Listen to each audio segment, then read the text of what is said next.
Very good morning. Welcome to this is last part of industrial chemistry, paints and pigments prescribed for BSc 6M chemistry of VSKUB University Bellary.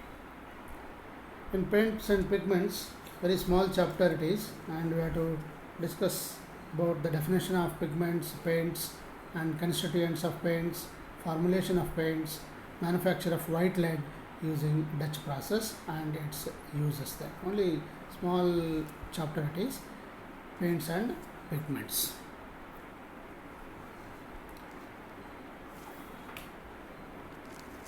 Pigments are various organic and inorganic insoluble substances which are widely used in surface coatings. For example, white lead, chemically it is represented as 2PbCO3 PbOH twice, zinc oxide ZnO, and lithophone ZnS barium sulfate were the principal white pigments used. Colored pigments consisted of Prussian blue, lead chromates, and various iron oxides. We can find large number of pigments here. Titanium dioxide is one of the most important of the white pigment. Carbon black, graphite, and lamp black are the chief black pigments. Chromium oxide and garnet green, hydrated chromium oxide Cr2OOH 4 times gives brilliant green color. Chrome yellows are the most popular yellow pigments. Chromate pigments such as strontium chromate and barium chromate are also yellow pigments. The different pigments are in use, but as far as our syllabus is concerned, I have to consider only the white pigment, that is white lead, and manufacture of white lead by Dutch process. White lead is one of the oldest white pigments in use. White lead is basic lead carbonate, which has the approximate formula 2PbCO3 PbOH twice. The percentage of lead carbonate is 68.9% and that of lead hydroxide is 31.1%.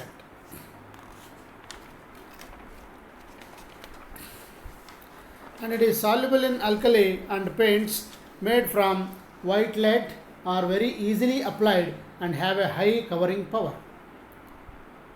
And it is having a disadvantage of the paint films holds dust and dirt, yellows badly on exposure to atmosphere, and reacts with sulfur containing gases.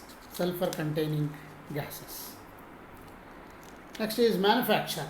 Manufacture of white lead by Dutch process. It is a very old process for the manufacture of white lead, and it is based on the action of acetic acid on metallic lead in presence of carbon dioxide and moist air. As a result, metallic lead is slowly converted into basic lead carbonate. The reaction takes place in a special type of chamber which is called as stack house. You can refer to the diagram left hand side, that is stack house, which is divided into several compartments. The process is started by building the stacks in some compartments. The stack is prepared by placing 2-inch thick horse dung or spent tan bark on the earth floor of the stack room.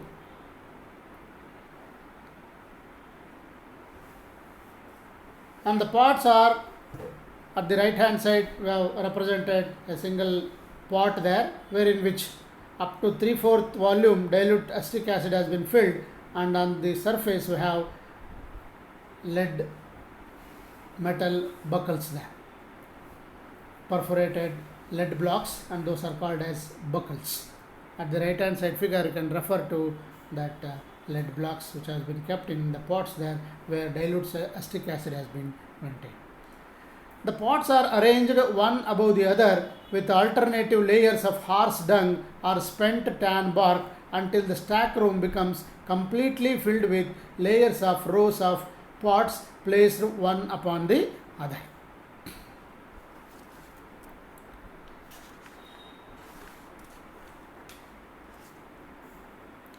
The stack rooms are closed off and the pots in it are allowed to stand for about 100 days with ventilation pipe also closed.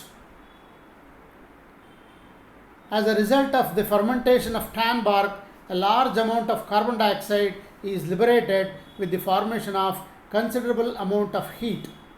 The heat so developed increases the temperature of the closed stack to about 80 degrees centigrade. The ventilation pipe is now opened partially in order to circulate air. Under these conditions, the temperature is maintained at 82.2 degrees centigrade throughout the operation.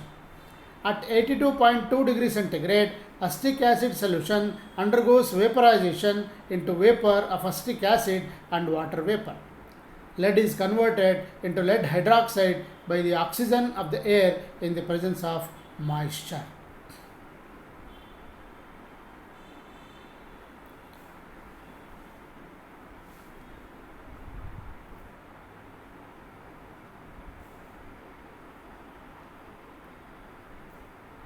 We can refer to the equations there. 2Pb plus 2H2O plus O2 giving rise to 2PbOH twice. The lead hydroxide thus formed is dissolved in acetic acid giving lead acetate, which is next converted into basic lead acetate, PbCH3COO twice, PbOH twice, by combining with more amount of lead hydroxide. So PbOH twice plus 2CH3COOH giving rise to PbCH3COO twice plus 2H2O, and PbCH3COO twice plus PbOH twice giving rise to PbCH3COO twice PbOH twice, and that is called as basic lead acetate. And basic lead acetate is converted into basic lead carbonate by the carbon dioxide liberated from the fermentation of spent tan bark. That is carbon dioxide plus basic lead acetate giving rise to PbCH3COO twice plus PbCO3 PbOH twice. This is white lead. PbCO3 PbOH twice plus H2O. The lead acetate which is regenerated during the reaction is reconverted into basic lead acetate in presence of lead hydroxide, and in this manner a large amount of lead may be converted into white lead. The complete conversion of this basic acetate into basic lead carbonates may be expressed by these equations, where 6 PbCH3COO twice PbOH twice converts itself into 6 PbCH3COO twice plus 6 PbOH twice, and 2 PbCH3COO twice plus 2 CO2 plus 2 H2O giving rise to 4 CH3COOH plus 2 PbCO3, and 4 CH3COOH plus 2 PbOH twice giving rise to 2 PbCH3COO twice plus 2 H2O, and 3 PbOH twice plus 2 CO2 giving rise to 2 PbCO3 and PbOH twice plus 2 H2O. The overall reaction we can write it as, by adding all these sub equations there, we can write it as 6 PbCH3COO twice PbOH twice plus 4 CO2 giving rise to 2 PbCO3 PbOH twice plus 6 PbCH3COO twice plus 4 H2O. After complete conversion, the stack is pulled down, the white lead is broken away from any unreacted lead. The white lead is then crushed into rolls to crush the white lead and flatten any unreacted lead particles. These unreacted lead particles are separated by the screening. The white lead powder is then floated in water to remove soluble lead acetate, and it is then dried and the product obtained is powdered. The product obtained contains about 70% of carbonate and 30% of hydroxide. This is white lead, basic lead carbonate, PbCO3 PbOH twice.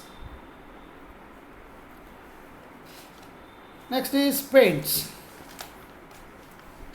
and pigments are the parts of these paints there, and these paints have been used for covering either the walls, metal surfaces, big building structures, and so on and so forth. So they can be defined as paints are stable mechanical mixtures of one or more pigments. The pigments and extenders are carried or suspended in drying oils called as vehicle. The vehicle or drying oil is a film forming material to which other ingredients are added in varying amounts. The purpose of a paint may be protective or a decorative or both. The paint is applied either by brushing or by dipping or by spraying or by roller coating. Some of the various drying oils that have been used in making paints are linseed oil, tung oil, castor oil, tail oil, etc. Usually linseed oil has been used. Next is constituents of paint. What a paint constitutes, that is constituents of paints. There are several constituents of paints are there. We shall see one by one. First constituent of paint is pigment. The most important properties of pigments are opacity, good covering power, good mixing ability with oil, chemical inertness, non-toxicity or low toxicity, high hiding power, high tinting strength and reasonable cost. They protect the film by reflecting the destructive UV rays to strengthen the film. Among these pigments there we have different colored and white pigments are also there, and for getting what color, what are the different types of chemicals we are going to use it, we shall see the pigments. First is white pigment. For getting white color we can use white lead, titanium dioxide, zinc oxide or lithophone. Or for a red pigment, to get red color we can use red lead, iron oxide, cadmium reds, rogue, etc. For getting blue color we can use ultramarine or cobalt blues or iron blues. For getting green color, chromium oxide, chrome green, phthalocyanin green, etc. can be used. For getting yellow color, litharge, lead or zinc chromates can be used. For getting black color, we can use carbon black, lamp black or furnace black also. For getting orange color, basic lead chromate or cadmium orange we can use it. For getting brown color, burnt umber or burnt sienna can be used.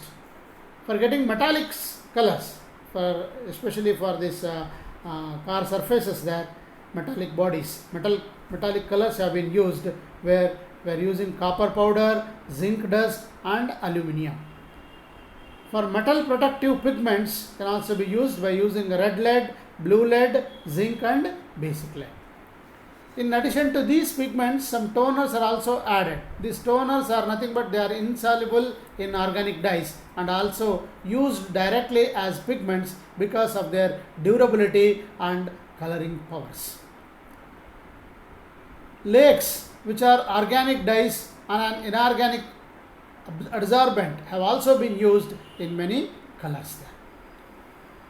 And another constituent of this paint are extenders or fillers. The extenders or fillers are added to the paint in order to decrease the cost of the paint and to supplement the pigment in increasing the covering and weathering power of the film.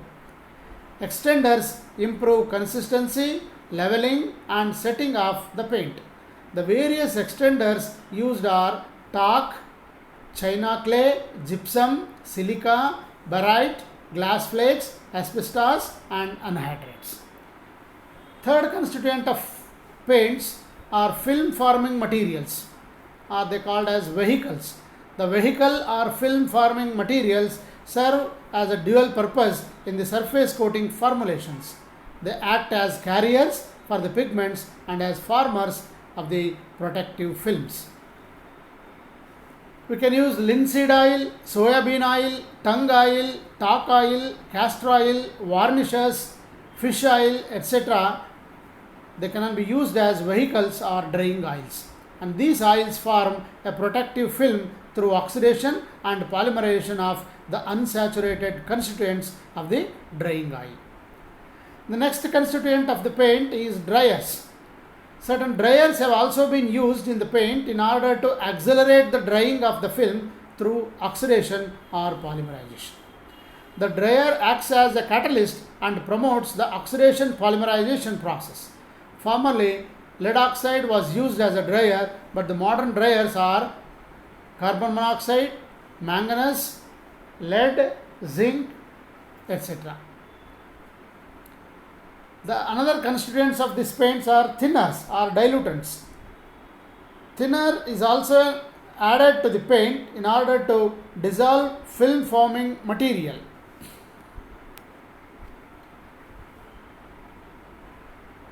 And to thin concentrated paints for better handling. It is also used to suspend pigments. After adding thinner, the paint may be applied more easily on the surface either by brushing or spraying or dipping. Dilutants or thinners may include aliphatic or aromatic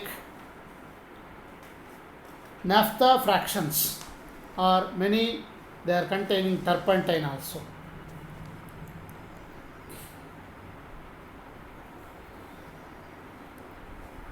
Another constituent of this paint is anti-skinning agents. Certain anti-skinning agents are also added to the paint in order to prevent gelling and skinning of the finished product before application of the paint by brushing, spraying or dipping. Polyhydroxyphenols are used as anti-skinning agents. Next constituent of paint is plasticizers. In order to reduce certain aspects of cracking in paints, plasticizers are added to the paint by proper choice of the oils. Plasticizers provide elasticity to the film and thus prevent cracking of the paint. Usually castor oil or dibutyl phthalate is used as plasticizer. Another constituent of paint is resin. A variety of resins are also added in various surface coating formulations. Varnishes are also used in the form of natural or synthetic resins. The synthetic resins are urea formaldehyde, acrylate, vinyl or silicon resins. So these are combinedly called as constituents of paints. That means what a paint is consisting of. So these are constituents of paints: pigments, extenders, film forming materials, dryers, thinners, anti-skinning agents, plasticizers, resin and varnishes are the constituents of these paints.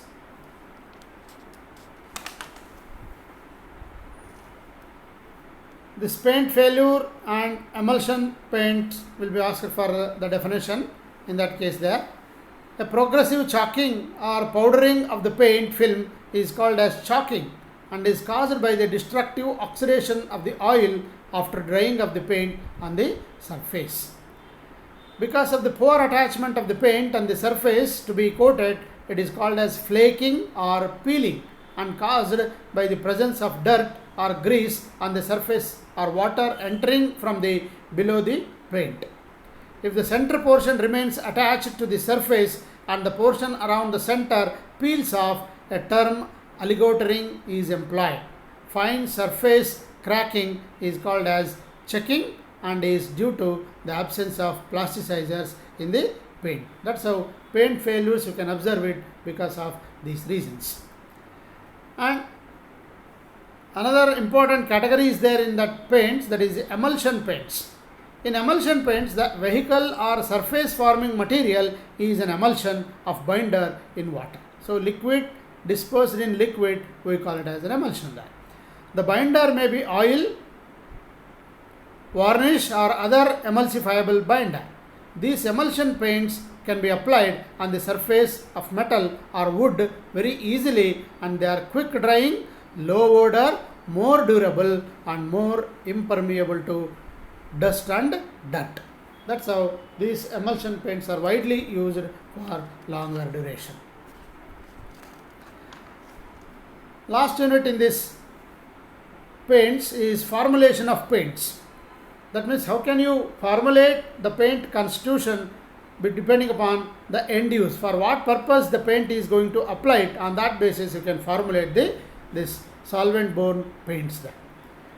Epoxy primers for coating of concrete, mineral substrates, floors, steel structures, plastics. Anti-corrosion epoxy primers for partially corroded substrates. Epoxy enamels for corrosive environments. High solid epoxies for chemical protection.